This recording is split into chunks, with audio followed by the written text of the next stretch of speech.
쇼! 달슨의 라이브! 자, 오늘 이번에는 저 K리그 9라운드입니다. 네. 아, 이번 9라운드에 아주 빅매치가 있죠? 1등과 2등이 1, 2등 싸움. 네. 전북과 울산. 누가 할 것 같나요? 벌써요? 네.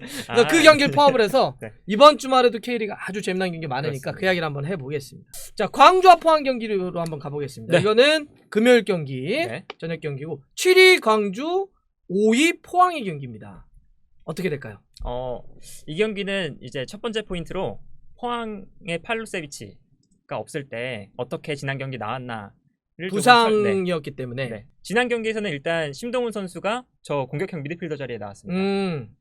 그래서 심동훈 선수가 이제 미드필더 지역을 계속해서 막 움직여주면서 네. 이런 장면들이 나오는 경우가 많았죠. 아, 일루첸코가 조금 내려와서 2선에서 자기가 볼을 소유하고. 그렇죠.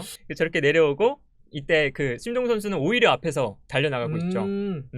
저런 장면들이 많이 나왔는데 그러다 보니까 사실 일류첸코 선수가 골대랑 조금 멀어지는 경향이 있었어요. 그러니까 항상 보면 등번호 9번의 스타일의 선수가 볼이 안 나와가지고 자기가 볼을 갖기 위해서 내려오면 문제는 그러면 누가 골 넣어요? 그렇죠. 이게 되거든요. 네, 맞아요. 그래서 팔로세비치가 없다는 건 일류첸코에게 좀 공격 과정에 대한 부담감이 조금 더 해지면서 지난 맞아요. 경기에서도 슈팅을 한 번밖에 기록을 못했더라고요. 아이고, 일루첸코. 네. 한 가지 더 아쉬운 점은 이건 이제 일류첸코, 이런 송민규, 데이터. 예. 심동훈, 팔라시오스 이 공격 4인방이 서로에게 패스를 얼마나 주고받았나 이걸 나타내는 자료거든요. 그러니까 저거는 첫 번째 이런 거예요. 일류첸코가 송민규에게 9번, 심동훈에 6번, 팔라시오에게 2번을 줬다는 뜻이에요, 저기? 네, 맞습니다. 아. 근데 이 기록을 보면 일류첸코, 송민규, 심동훈 이 세 선수끼리는 정말 패스가 잘 돌아가요. 그러네요. 그런데 팔라시오스만 유독 혼자 패스를 못 받고 패스를 못 주고 하는 경향이 많습니다. 와, 이거 되게 재밌다. 그러니까 그러네. 일류첸코도 팔라시오스에게 2번 줬고, 송민규는 아예 안 줬고, 그렇죠. 심동훈은 팔라시오스에게 1번 줬고, 또 송민규가 준 것도 팔라시오스가 준 것도 송민규 2번 이거밖에 네, 안 되네요. 그렇죠. 그래서 이 포항이 이제 팔로세비치가 없는 것도 문제지만 사실 저 팔라시오스가 맡고 있는 오른쪽 측면에서 네네네. 좀 세밀한 공격 작업이 좀 부족하다. 원래 세밀한 선수는 아니니까. 그렇죠. 그래서 이게 지난 경기 네. 데이터인데 그래서 이제 요 부분이 조금 포항에겐 좀 아쉬웠다는 게 조금 오케이. 포항에게는 이제 개선해 나가야 할 점이라고 생각을 하고요. 광주는 이제 계속 프리뷰에서 이제 펠리페와 좌우 측면 공격수들에 대한 맞아, 이야기를 공격 얘기 많이 했죠. 많이 했는데 엄살라라든지. 그렇죠. 이번에는 그 공격수들에게 볼이 가는 과정에서 어떻게 볼이 전달되는지에 대한 빌드업 내용을, 과정. 네, 가져왔어요. 그래서 최근에 자주 나오고 있는 빌드업 전형인데 이으뜸 선수가 측면으로 쭉 올라가면 이제 상대 측면 수비수나 측면 미드필더가 따라서 이렇게 올라가잖아요. 그렇죠. 그렇게 되면 이제 그 뒷공간에 공간이 나니까 그때 아슐마토프가 저 공간으로 들어가서 패스를 보내주는 이렇게 이제 아까 이제 이렇게 전개된다. 네, 이으뜸 선수가 올라가면 아슐마토프에게 좀 프리한 상황이 그러네요. 네. 아무래도 이으뜸의 왼쪽 백을 잡으려고 따라 수비수가 올라갔을 경우 아슈마토프에게 좀 공간이 열린다. 그리고 여기서 또 반대로 생각해보면 포항 입장에서는 저 공간을 이제 팔라시오스가 어떻게 좀 공략을 해줄 수 있느냐. 완전 팔라시오스 위치네. 네. 네. 좋습니다. 자, 그러면 이제 요거 승부패. 네. 자, 하나, 둘, 셋. 광주! 포항! 갈렸어! 네. 자, 저 포항, 광주. 네. 좋습니다. 몰라요, 사실. 결과는. 자, 부산과 성남. 토요일 경기고요. 10위 부산, 9위 성남. 성남은 초반에 조금 좋다가 이제 조금 안 좋은 이제 흐름이긴 합니다. 어떨까요?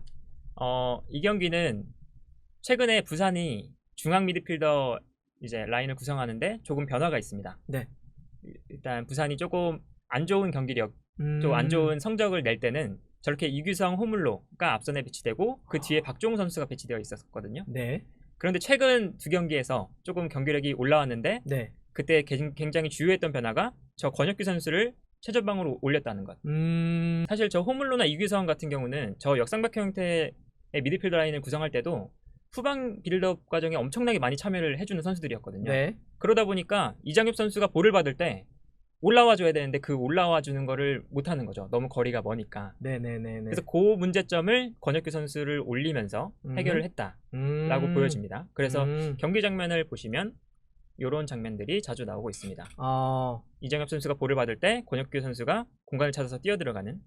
그러니까 오히려 이장엽 선수가 약간 낚시하는 것처럼 미끼가 돼가지고 이렇게 시선을 다 유도시키고 네. 비어있는 공간을 권혁규 선수가 빠르게 들어가는. 네. 저 권혁규 선수가 뭐 윙어도 보고요, 윙포워드도 보고 했던 선수라서 저런 활발한 움직임에는 굉장히 장점이 있더라고요. 네네. 네. 성남은 일단 4연패 중이고 4연패를 할 동안 필드골이 단 한 골도 없습니다. 아이고. PK골 한 골만 제외하면. 네. 그래서 공격 상황에서 굉장히 문제를 많이 겪고 있었죠.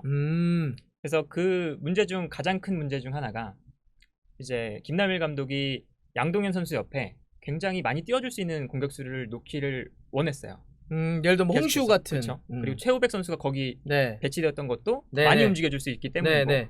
그런데 이 홍시우나 최우백 같은 선수들이 이 역할을 사실은 기대에 충족시켜줄 만큼은 해주지 못해서 네. 고민을 하고 있었는데 이제 25일부터 나상호 선수가 나오죠. 네. 저희가 지금 요거를 방송을 하는 날 등록 기간이 열렸어요. 그러니까 경기 주말 때는 당연히 뛸 수 있는 거죠. 좋습니다. 그래서 아마 나오지 않을까 싶고 그 포인트가 아무래도 성남에겐 가장 중요하지 않을까 싶습니다. 좋습니다. 그러면 어쩌면 둘 다 약간 위기에 처해 있는 부산과 성남 승부패 가보죠. 자, 됐습니다. 자. 하나, 둘, 셋. 성남! 야, 두 경기 다 갈렸어. 두 경기 다 갈렸어요. 저도 계속 원정 가고 있습니다, 지금. 자, 서울과 인천. 야, 이거. 네. 이걸 뭐라고 표현해야 될까요? 단두대 매체. 끝장전. 끝장전, 진짜. 네. 이게, 서울이 11위까지 떨어졌습니다. 인천은 승리가 없고요. 네. 야, 이거 정말 두 팀 다 굉장히 어려운 상황인데. 어떨까요? 일단 서울의 가장 큰 문제는 공격도 공격이지만 일단은 실점이 너무 많다. 이 문제가 언제부터 발생했냐 라고 보면 사실 오스마르가 부상으로 경기에 나오지 못하면서 수비가 완벽하게 좀 와르르 무너진 느낌이 있다고 생각을 하거든요. 이 모든 측면, 이 수비적인 데이터에서 팀 내에서 뭐 1등, 2등 그리고 미드필더 라인에서는 무조건 1등이고요. 네. 근데 이 선수가 없다 보니까 사실 서울이 수비적으로 많이 좀 힘든 상태고 수비 라인을 보호해줄 선수가 조금 없죠. 맞아요. 이번 경기에서는 주세종 선수도 나오지 못하고. 어려움 많다. 그렇죠. 근데 윤영선 선수는 어떻게 될까요? 이제 아마 바로 나오지 않을까 싶은데 수비가 워낙 불안하다 보니까. 제가 지난번에 서울 경기 중계할 때 네. 현장 가서 국가대표급의 센터백이 영입이 될 겁니다. 제가 스포를 좀 그래요? 네. 저는 사실 좀 들었었거든요. 네. 왜 못 들었지? 저 그거 봤는데. 진짜요? 네. 제가 국가대표급의 중앙수비수가 한 명 준비되고 있습니다. 이런 얘기를 했었는데 자, 여하튼 그래서 이제 오스마르의 부재를 조금 메워줄 수 있어야 네네. 되지 않을까. 오스마르가 이번 경기도 사실 못 나올 가능성이 좀 크다고 맞아요. 하거든요. 지금 외국인 선수들이 너무 안 좋아요. 이래저래. 그리고 이제 인천을 보면 인천도 근데 부상이 심하죠. 케인 대 무고사 이거 어떻게 합니까? 그렇죠. 이제 그 포인트를 가지고 나왔는데 무고사가 부상으로 이번 경기는 못 나올 것으로 좀 예상이 돼서 어떻게 공격 라인을 구성할 것인가. 서로가 약간 차포되거나 아니면 서로가 약간 피 흘리면서 싸우는 거네. 그렇죠. 서로가 다 뭐 못 뛰는 선수들이 있으니까.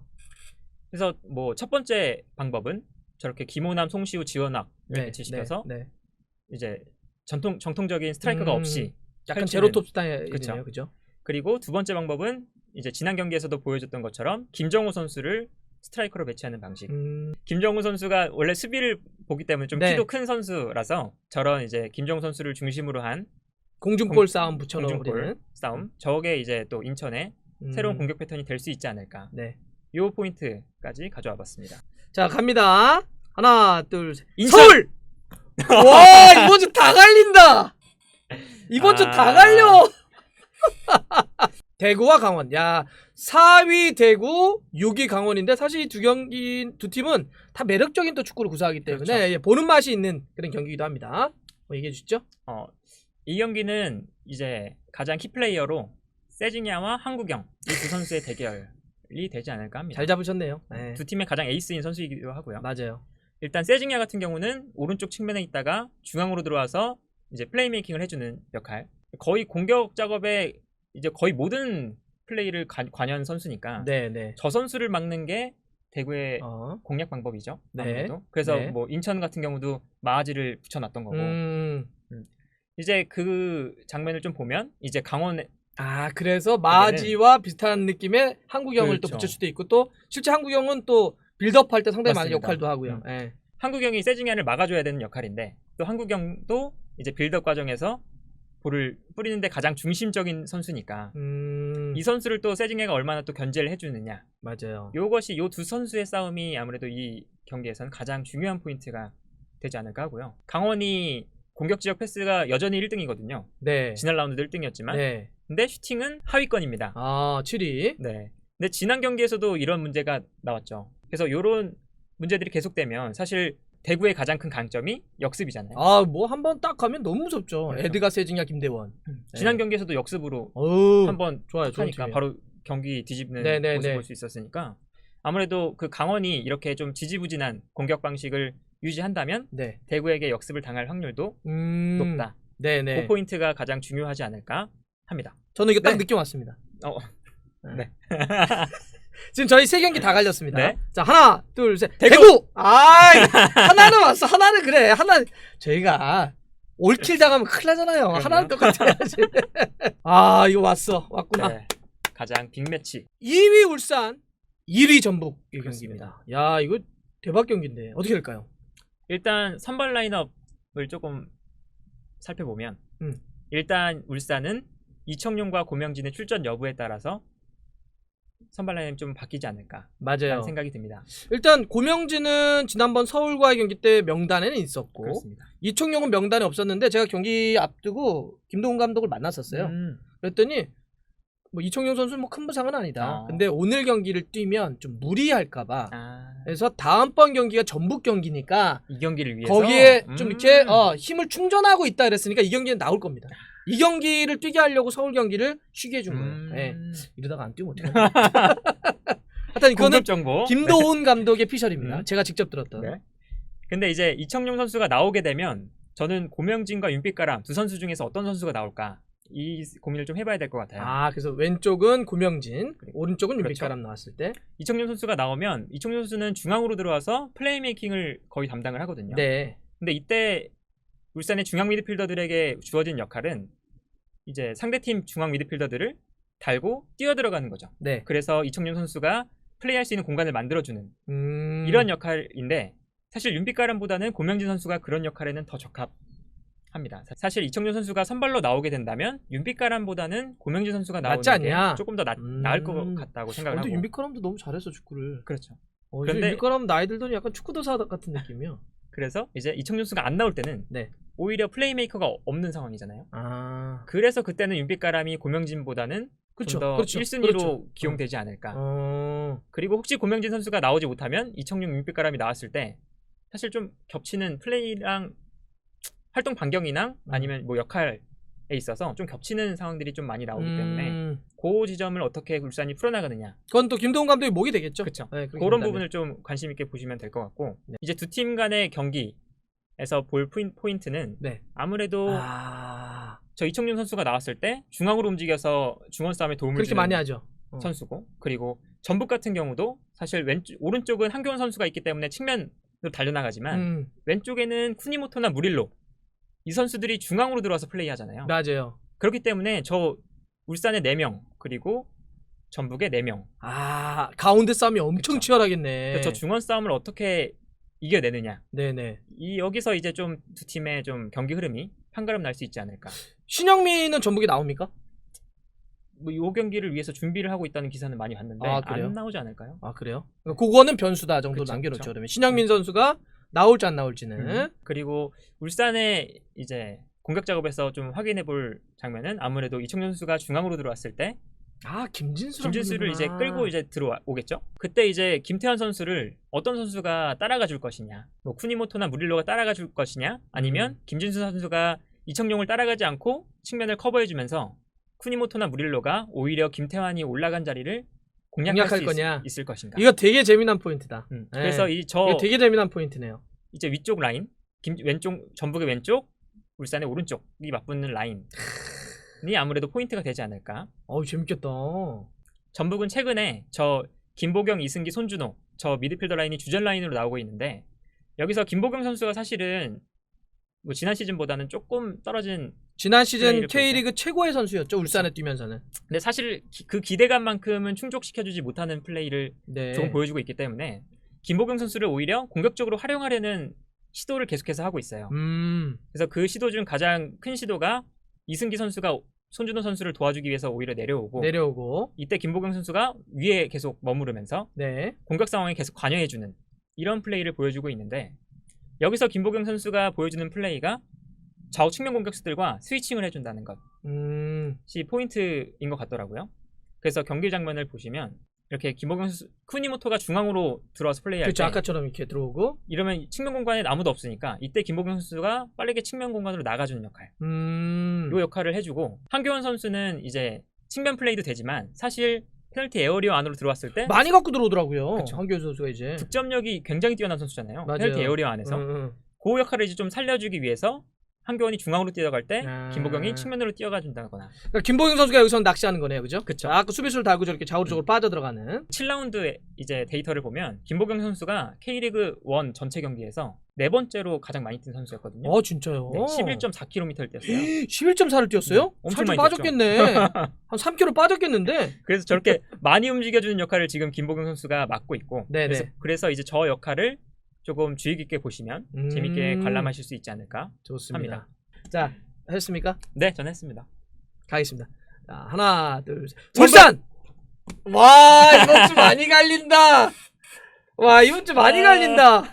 아, 많이 걸린다. 수원과 상주. 네. 자, 8위 수원, 3위 상주입니다. 이 두 팀의 대결에서는 이제 키플레이어로 고승범 네. 그리고 상주에서는 한석종 이 두 선수를 좀 가져와 봤어요. 네. 수원 같은 경우는 최근에 고승범 선수의 플레이가 활약이 굉장히 좋습니다. 네, 네. 근데 이 선수가 킥만 좋은 게 아니라 사실 활동량이 어마어마합니다. 그럼요. 네. 그래서 그리고 저 이제 고승범 선수의 활동량이 어디서 이제 빛을 발하냐면 염기훈 선수가 공격 지역으로 나갔을 때 수원이 커버를 해주는 거구나. 그렇죠. 수원이 염기훈 선수의 플레이에 좀 의존을 많이 하잖아요. 공격 네네. 상황에서. 네. 이때 고승범 선수가 염기훈 선수의 자리를 좀 메워주는 역할. 네. 이 역할을 열심히 하고 있고 염기훈 선수가 막혀 있을 때 고승범 선수가 주도해서 빌드업을 시도하는 이런 네. 장면도 많이 나오고 있거든요. 그래서 이번 시즌 수원에서 가장 많은 패스를 기록한 선수가 고승범 선수입니다. 그렇구나. 그런데 여기서 조금 아쉬운 게 이제 고승범 선수가 아무래도 공격 지역에서 뛰었던 선수니까 수비적인 측면에서는 아무래도 좀 불안할 때가 많아요. 또 그 중원 싸움의 이제 대척점에 있는 선수가 상주에는 한석종 선수. 한석종 선수가 저 상주에서 부상으로 나오지 못할 때 네. 상주의 성적이 엄청 안 좋았거든요. 근데 이제 부상에서 복귀해서 나오기 시작하니까 다시 상주가 경기력도 좋아지고 성적도 점점 좋아지고 있습니다. 상주 뭐 잘 나가고 있는 거죠, 진짜. 네. 이제 뭐 무승부를 할 경기를 승리한다던가. 맞아요. 지난 경기처럼. 그런 경기가 이제 많아지고 있는데 저 한석종 선수가 왜 중요하냐면 상주가 전방에서 뛰어나가는 선수들은 엄청 많아요. 뭐 강상우, 문선민 이렇게 전세진 빠르고 막 이런 선수들이 빠른 선수들이 많은데 그 선수들에게 연결해줄 선수가 저 한석종 선수. 다른 포인트는 저 수원의 왼쪽 중앙 수비수 자리가 네. 사실 문제였거든요. 네. 그런데 최근에는 저 양상민 선수가 저 앙상민입니까, 양상민입니까? 양 아닌가요? 앙이라 돼 있나? 앙상민. 하긴 또 수원은 앙팡테리블하고 또 해.